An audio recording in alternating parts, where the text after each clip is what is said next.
Hello everyone, welcome to our channel. Friends, ఈ వీడియోలో మనం వీక్లీ అనాలిసిస్ గురించి మాట్లాడుకుందాం. ముందుగా మార్కెట్స్ లాస్ట్ వీక్ పర్ఫార్మెన్స్ గురించి మాట్లాడుకుని నెక్స్ట్ వీక్ మార్కెట్స్ ని ఇంపాక్ట్ చేయబోతున్న మేజర్ న్యూస్ అండ్ ఈవెంట్స్ గురించి మాట్లాడుకుందాం. And finally Monday plan of action కూడా మీకు ఎడ్యుకేషన్ పర్పస్ ఎక్స్ప్లెయిన్ చేస్తాం. ఈ వీడియోని ఎక్కడ స్కిప్ చేయకుండా ఎండ్ వరకు చూడండి. ఖచ్చితంగా ఈ వీడియో మీకు ఇన్ఫర్మేటివ్ అనిపిస్తుంది. Before starting the video, one small announcement. December 17th upcoming Wednesday evening 7 నుంచి 8 వరకు మనం ఆల్గోకి సంబంధించిన free demo work shop conduct చేస్తున్నాం. ఈ వర్క్ షాప్ లో మనం ఆల్గో ట్రేడింగ్ చేయాలంటే మనకి కావాల్సిన టూల్స్ ఏంటి, అసలు ఆల్గో ట్రేడింగ్ ఎలా చేయాలి, ఎంత క్యాపిటల్ కావాలి, అండ్ ఆల్గో ట్రేడింగ్ లో రిస్క్ ఎలా ఉంటుంది, రివార్డ్ ఎలా ఉంటుంది, వీటన్నిటి గురించి ఈ 1 hour వర్క్ షాప్ లో మీకు ఎక్స్ప్లెయిన్ చేస్తాం. సో ఎవరైతే ఆల్గో ట్రేడింగ్ లోకి ఎంటర్ అవ్వాలనుకుంటున్నారో మీరు ఈ వర్క్ షాప్ ఫ్రీగా అటెండ్ అవ్వచ్చు. ఈ వర్క్ షాప్ మీరు అటెండ్ అవ్వాలనుకుంటే ఈ వీడియో డిస్క్రిప్షన్ లో ఒక టెలిగ్రామ్ ఛానల్ లింక్ ప్రొవైడ్ చేస్తున్నాం. ఆ లింక్ లో జాయిన్ అయితే వెన్స్డే ఈవినింగ్ 7 కి మీకు జూమ్ లింక్ ప్రొవైడ్ చేస్తాం. మీరు ఆ free demo workshop attend అయిన తర్వాత ఆల్గో చేయాలా వద్దా అనేది మీరు డిసైడ్ అవ్వచ్చు. So let's move to the main topic. So first Nifty last week performance చూసుకుందామండి. ఇఫ్ యూ కెన్ సీ మనకి వీక్లీ టైం ఫ్రేమ్ లో ఒక హ్యామర్ క్యాండిల్ ఫామ్ అయిందండి.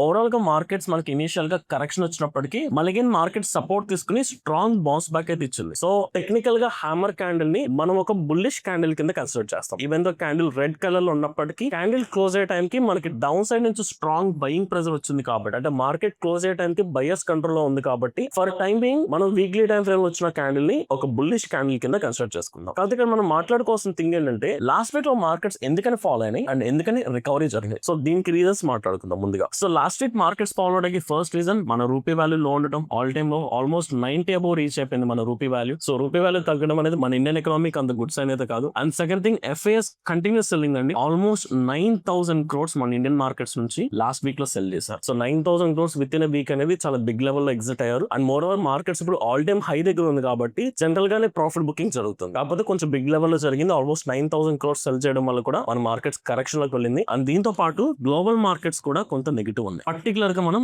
యుఎస్ మార్కెట్స్ గురించి మాట్లాడుకుంటే లాస్ట్ వీక్ జరిగిన ఫెడ్ మీటింగ్ నుంచి ఆల్మోస్ట్ 25 basis points కట్ చేసినప్పటికీ వాళ్ళ ఫ్యూచర్ అవుట్లుక్ గురించి మాట్లాడిన పాయింట్ లో నెక్స్ట్ ఇయర్ లో యుఎస్ లో జస్ట్ సింగిల్ రేట్ కట్ మాత్రమే ఉంటుందనేది మెన్షన్ చేశారు. అంటే ఎంటైర్ ఇయర్ మొత్తం మీద ఒక్కసారి మాత్రమే ఇంట్రెస్ట్ రేట్ కట్ చేసే పాసిబిలిటీస్ ఉన్నాయి. అండ్ అది కూడా ఇన్ఫ్లేషన్ కంట్రోల్ లో ఉంటేనే. ఈ స్టేట్మెంట్ అనేది ఇన్వెస్టర్స్ కు ఒక పానిక్ సిచువేషన్ క్రియేట్ చేయడం వల్ల కూడా లాస్ట్ వీక్ లో మన గ్లోబల్ మార్కెట్స్ లో సెల్ ఆఫ్ చూసాం. అండ్ ఈవెన్ మన ఇండియన్ మార్కెట్స్ లో కూడా సెల్ ఆఫ్ వచ్చింది. అండ్ ఈవెన్ మన మార్కెట్స్ ఫాలో అయిన తర్వాత రికవర్ అవడానికి మేజర్ రీజన్ మన ఇన్ఫ్లేషన్ కంట్రోల్ లో ఉంది. అండ్ ఈవెన్ ఆర్బీఐ కూడా లాస్ట్ మీటింగ్ లో 25 basis points కట్ చేయడం వల్ల మన లోకల్ డొమెస్టిక్ పరంగా చూసుకుంటే ఇండియన్ మార్కెట్స్ లో స్ట్రెంత్ ఉంది కాబట్టి మార్కెట్స్ ఇంపార్టెంట్ సపోర్ట్ నుంచి స్ట్రాంగ్ గా బౌన్స్ బ్యాక్ అయింది. సో ఇప్పుడు మార్కెట్ లాస్ట్ వీక్ ఫామ్ అయిన ప్యాటర్న్ బట్టి నెక్స్ట్ వీక్ మార్కెట్స్ ని ప్లాన్ చేసుకునే ముందు నెక్స్ట్ వీక్ మార్కెట్ ని ఇంపాక్ట్ చేయబోతున్న మేజర్ రీజన్స్ గురించి కూడా ఒకసారి మాట్లాడుకుందాం. తర్వాత ఎగ్జాక్ట్ ప్లాన్ ఆఫ్ యాక్షన్ గురించి డిస్కస్ చేద్దాం. ఇప్పుడు నెక్స్ట్ వీక్ మార్కెట్స్ ప్లాన్ చేసుకునే ముందు మనం ఫోకస్ చేయాల్సింది బాండ్ ఈల్డ్స్ గురించి. సో రీసెంట్ గా మనకి యుఎస్ కి సంబంధించిన 10-year బాండ్ ఈల్డ్స్ చాలా బిగ్ లెవెల్ ఇంక్రీజ్ అవుతున్నాయి. సో బాండ్ ఈల్డ్స్ ఇంక్రీజ్ అవడం అనేది ఈక్విటీ మార్కెట్స్ కి గుడ్ సైన్ అయితే కాదు. అసలు ఎందుకని యుఎస్ కి సంబంధించిన బాండ్ ఈల్డ్స్ పెరుగుతున్నాయి? దానికి మేజర్ రీజన్ మనం మాట్లాడుకున్నట్టు యుఎస్ ఇన్ఫ్లేషన్ ఇంక్రీజ్ అవుతుంది, అంటే హై పాయింట్ ఉంది. At the same time inflation increase అవుతున్నప్పుడు ఇంట్రెస్ట్ రేట్స్ కట్ చేసే పాసిబిలిటీస్ చాలా తక్కువ ఉంటాయి కాబట్టి ఇలాంటి టైం పీరియడ్ లో పబ్లిక్ ఎక్స్పెండిచర్ పెరిగిపోతుంది. అంటే పీపుల్ యొక్క ఇన్కమ్ పెరగదు కానీ వాళ్ళ ఖర్చులు పెరిగిపోతూ ఉంటాయి కాబట్టి అది గుడ్ సైన్ అయితే కాదు. సో అందుకని ఇలాంటి టైం పీరియడ్ లో పర్టికులర్ గా యుఎస్ మార్కెట్స్ కూడా మన ఇండియన్ మార్కెట్స్ లాగే ఆల్ టైమ్ హై దగ్గర ఉంది కాబట్టి, so markets all time high దగ్గర ఉన్నాయి. అట్ ది సేమ్ టైం దానికి ప్యారల్ గా ఇన్ఫ్లేషన్ కూడా పెరుగుతుంది కాబట్టి ప్రాఫిట్ బుకింగ్ జరగడం అనేది చాలా కామన్ థింగ్. అందుకనే మోస్ట్ ఆఫ్ ది పీపుల్ ఏం చేస్తారంటే వాళ్ళ పోర్ట్ఫోలియోస్ ని ప్రొటెక్ట్ చేసుకోవడానికి ఇలాంటి సినారియోలో వాళ్ళ మనీని ఈక్విటీ మార్కెట్ నుంచి విత్డ్రా చేసి బాండ్స్ మార్కెట్స్ ఇన్వెస్ట్ చేస్తారు. ఎందుకంటే ఇప్పుడు ఈక్విటీ మార్కెట్ లో రిస్క్ ఉంటుంది కాబట్టి సేఫెస్ట్ అసెట్ క్లాసెస్ అయిన బాండ్స్ ఇన్వెస్ట్ చేసుకుంటే మినిమం గ్యారంటీ రిటర్న్స్ వస్తాయి. మినిమం ఒక ఫిక్స్డ్ రిటర్న్స్ తీసుకోవడానికి పాసిబిలిటీస్ ఉంటాయని మోస్ట్ ఆఫ్ ది పీపుల్ వాళ్ళ మనీ మొత్తాన్ని ఈక్విటీ నుంచి బాండ్స్ కి షిఫ్ట్ చేస్తారు. సో అందుకని బాండ్ ఈల్డ్స్ పెరుగుతున్నాయి. అండ్ బాండ్ ఈల్డ్స్ పెరిగితే ఆటోమేటిక్ గా ఈక్విటీ మార్కెట్స్ కూడా కరెక్షన్ ఉంటుంది కాబట్టి సో నెక్స్ట్ వీక్ ఈ 10 years బాండ్స్ ఎలా పర్ఫార్మ్ చేస్తాయి, సో వీటి ఈల్డ్స్ పెరుగుతున్నాయా లేదా అనేది మనం చెక్ చేసుకోవాలి. ఒకవేళ ఈ బాండ్ ఈల్డ్స్ కంటిన్యూగా పెరుగుతున్నట్లయితే మన ఈక్విటీ మార్కెట్ లో ఫర్దర్ గా కరెక్షన్ అనేది విట్నెస్ చేయొచ్చు. సో దీన్ని మనం కొంచెం ఫోకస్ చేసుకుందాం. అండ్ దీంతో పాటు మన ఇండియాకి సంబంధించిన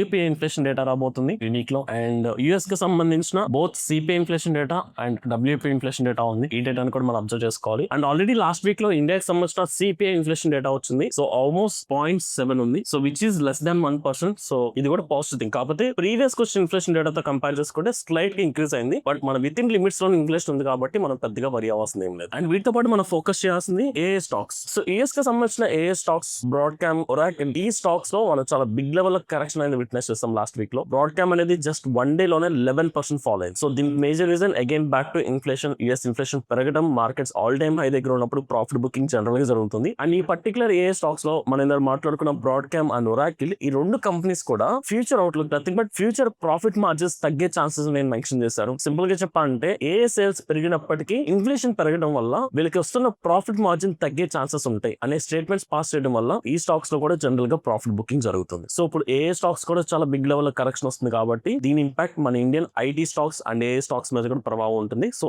ఈ వీక్ కొంచెం టెక్ స్టాక్స్ ని అవాయిడ్ చేసుకుంటే బెటర్. అండ్ దీని ఇంపాక్ట్ వల్లే last trading session Friday US market లో పర్టికులర్ గా టెక్నాలజీ రిలేటెడ్ స్టాక్స్ లో చాలా బిగ్ లెవెల్ లో కరెక్షన్ వచ్చింది. More than 1.5% Nasdaq tech companies అన్ని కూడా కరెక్షన్ వచ్చింది. దీంతో పాటు అగైన్ మన రూపీ వాల్యూ కూడా ఎలాగో లో వాల్యూ దగ్గర ఉంది కాబట్టి సో ఈ రూపీ వాల్యూ ఎలా పర్ఫార్మ్ చేస్తుందో కూడా మనం ట్రాక్ చేసుకోవాలి. సో నెక్స్ట్ వీక్ మార్కెట్స్ మనం ట్రేడ్ ఎగ్జిక్యూట్ చేసే ముందు వీటన్నిటిని ట్రాక్ చేసుకుంటూ వీటి అవుట్పుట్ తగ్గట్టుగా మార్కెట్స్ ఎలా రియాక్ట్ అవుతుందో చూసుకుని ఓన్లీ లెవెల్ బేస్డ్ ట్రేడింగ్ మాత్రమే చేయడానికి ట్రై చేద్దాం. సో ఇప్పుడు ఇండివిజువల్ గా Nifty, bank Nifty, Sensex exact Monday plan of action మీకు ఎడ్యుకేషన్ పర్పస్ ఎక్స్ప్లెయిన్ చేస్తాను. సో ఫస్ట్ నిఫ్టీకి సంబంధించిన మన ఇంపార్టెంట్ లెవెల్స్ చూసుకుందామండి. సో నిఫ్టీ ఫస్ట్ మనం 1 hour టైం ఫ్రేమ్ లో చూసుకుంటే మార్కెట్ స్టిల్ ఇంకా మేజర్ కన్సాలిడేషన్ ఉంది. సో దీని బేస్ పట్టి చూసుకుంటే మనకి 25,700 దగ్గర స్ట్రాంగెస్ట్ సపోర్ట్ ఉంది అండ్ 26,300 దగ్గర strongest resistance. So higher time frame లో this is the major resistance and supports. So ఈ కన్సాలిడేషన్ రీజన్ ఉన్నంత వరకు కూడా మనం మేబీ అంత strong trading opportunities find out చేయాలి. ఒక స్ట్రాంగ్ మొమెంటం చూడాలంటే ఖచ్చితంగా ఈ జోన్ బ్రేక్అవుట్ అవ్వాలి. కాకపోతే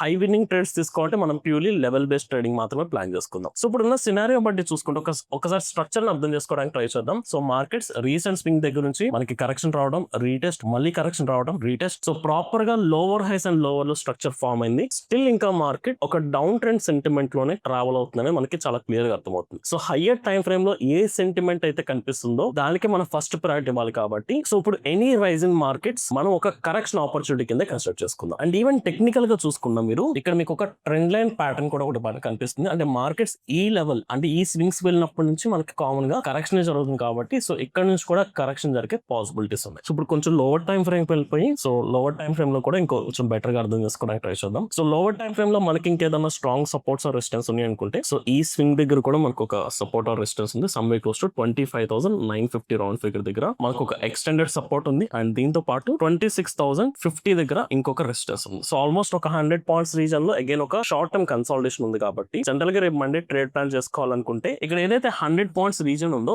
ఈ 100 పాయింట్స్ రీజన్ ని మనం ఇగ్నోర్ చేసుకుని అంటే మార్కెట్ ఈ 100 పాయింట్స్ రీజన్ ఉన్నంత వరకు ట్రేడింగ్ ని అవాయిడ్ చేసుకుని ఈ 100 పాయింట్స్ రీజన్ బ్రేక్అవుట్ బట్టి మనం ఫర్దర్ గా డైరెక్షన్ డిసైడ్ చేసుకుంటే బెటర్. అంటే సింపుల్ లాజిక్. సో 26,050 మనకి స్ట్రాంగ్ బ్రేక్అవుట్ వస్తే మనం long side nothing but buying ఆపర్చునిటీకి వెళ్దాం. లేదా 25,950 డౌన్ సైడ్ బ్రేక్ అయితే సెల్లింగ్ ఆర్ షార్టింగ్ ఆపర్చునిటీకి వెళ్తే మనకి హై విన్నింగ్ ఛాన్స్ దొరుకుతుంది అండ్ ప్రాపర్ రిస్క్ రివార్డ్ కూడా మెయింటైన్ చేయొచ్చు. అంతేగాని ఈ 100 పాయింట్స్ మనం ఎంత ట్రేడ్ తీసుకున్నప్పటికీ choppy markets nothing but volatile markets form అవడం వల్ల మీ స్టాప్ లాసెస్ చాలా ఈజీగా టచ్ అవుతాయి అండ్ మనం ఎక్కువగా లాస్ తీసుకునే ఛాన్సెస్ కూడా ఉంటుంది. సో దట్స్ వై ఈ రేంజ్ బ్రేక్అవుట్ కి మనం ఫస్ట్ ప్రయారిటీ ఇచ్చుకుందాం. కాకపోతే ఇప్పుడున్న సినారియో బట్టి ఇప్పుడున్న డేటా బట్టి మనకి GIFT Nifty almost 120 points negative చూపిస్తుంది. So GIFT Nifty 120 points negative చూపించినంత మాత్రాన మన ఇండియన్ మార్కెట్స్ కూడా ఎగ్జాక్ట్ 120 పాయింట్స్ నెగిటివ్ ఏం రాదు. స్లైట్లీ ఒక 50 to 60 పాయింట్స్ గ్యాప్ డౌన్ జరిగే పాసిబిలిటీస్ ఉన్నాయి. సో ఇప్పుడు మార్కెట్ క్లోజింగ్ చూసుకుంటే 26,030. సో దీంతో ఒక 60 పాయింట్స్ కింద కంటే సమ్వే క్లోజ్ టు 25,970, 980 ఈ లెవెల్ దగ్గర మనకి మార్కెట్ ఓపెన్ అయ్యే ఛాన్స్ ఉంది. సో రౌండ్ ఫిగర్ 26,000 తీసుకుందాం. సో 26,000 దగ్గర మార్కెట్ ఓపెన్ అయ్యే ఛాన్స్ ఉంటుంది కాబట్టి సో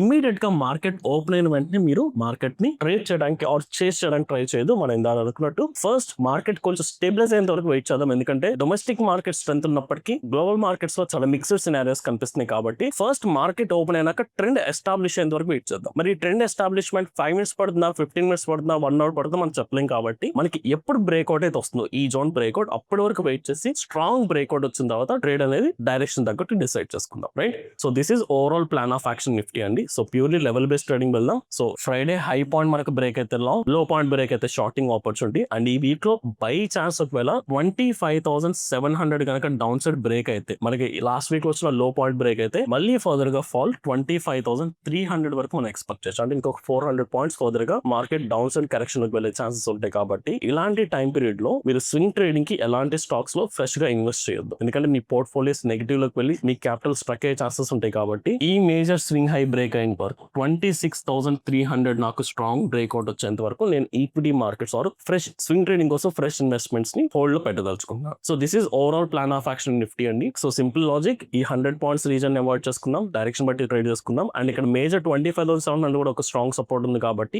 అక్కడికి వచ్చిన తర్వాత కూడా మనం బయింగ్ వెళ్ళొచ్చు. బట్ ఒకవేళ బ్రేక్అవుట్ అయితే కనుక బిగ్ కరెక్షన్ యాక్షన్ అయితే విట్నెస్ చేస్తాం. So same plan of action Sensex and bank Nifty ఒక్కసారి అవి కూడా లెవెల్స్ చూసుకుందాం. సో సెన్సెక్స్ లో స్ట్రాంగ్ సపోర్ట్ లెవెల్స్ చూసుకుంటే 84,000 దగ్గర మనకి స్ట్రాంగ్ సపోర్ట్ ఉంది అండ్ 86,000 దగ్గర స్ట్రాంగ్ రెసిస్టెన్స్ ఉంది. సో ఆల్మోస్ట్ 2,000 పాయింట్స్ రీజన్ ఉన్నప్పటికీ ప్రెసెంట్ మార్కెట్ ఒక in between support and resistance లో ఒక షార్ట్ టర్మ్ కన్సాలిడేషన్ ఇనిషియేట్ అయింది కాబట్టి so Friday high point like 85,200 up side breakout దగ్గర మనం లాంగ్ వెళ్తున్నాం. లేదు అనుకుంటే 84,800 డౌన్ సైడ్ బ్రేక్అవుట్ దగ్గర షార్టింగ్ ఆపర్చునిటీ ప్లాన్ చేసుకోవచ్చు. సో లాంగ్ వెళ్ళాలనుకుంటే అంటే నథింగ్ బట్ బయింగ్ ఆపర్చునిటీకి వెళ్ళాలనుకుంటే 85,200, ఇఫ్ నాట్ మళ్ళీ 84,000 ఈ సపోర్ట్ కి వస్తే అప్పుడు ఇక్కడ కూడా మనం బయింగ్ ఆపర్చునిటీ వెళ్దాం. ఒకవేళ షార్ట్ చేసుకోవాలనుకుంటే 84,800 డౌన్ సైడ్ బ్రేక్ అయినా మనం షార్టింగ్ వెళ్ళిపోవచ్చు, ఆర్ఎస్ 84,000 డౌన్ సైడ్ బ్రేక్ అయినా షార్టింగ్ వెళ్ళిపోవచ్చు. ఓన్లీ లెవెల్ బేస్ దగ్గర మాత్రమే based on breakouts or reversals బట్టి ట్రేడ్ ఎగ్జిక్యూట్ చేసుకుందాం. And finally bank Nifty. And bank నిఫ్టీలో మనకి మేజర్ సపోర్ట్ వచ్చేసి 58,500 రౌండ్ ఫిగర్ మనకు ఒక స్ట్రాంగ్ సపోర్ట్ అయితే ఉంది. సో